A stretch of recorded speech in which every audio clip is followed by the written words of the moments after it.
Welcome to Chillin' 101. We hope this video helps.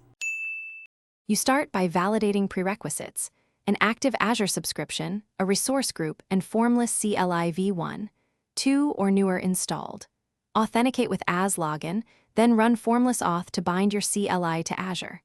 Once done, reserve a latch ID with Formless Latch, create name ID, and assign RBAC roles, reader and contributor on the target resource.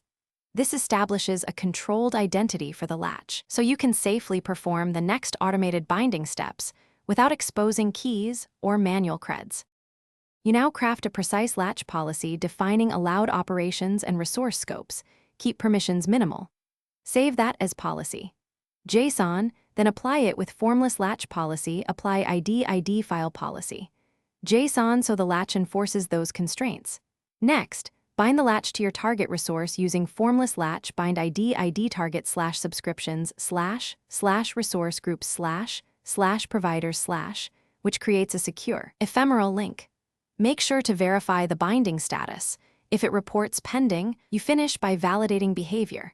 Run a safe test with Formless Latch exec ID command, read to confirm allowed operations.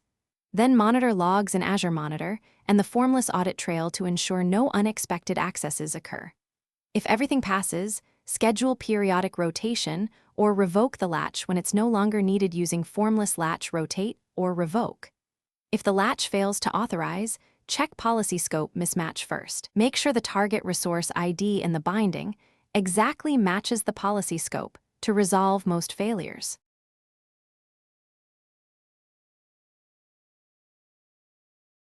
Thanks for watching. Consider subscribing if we helped you.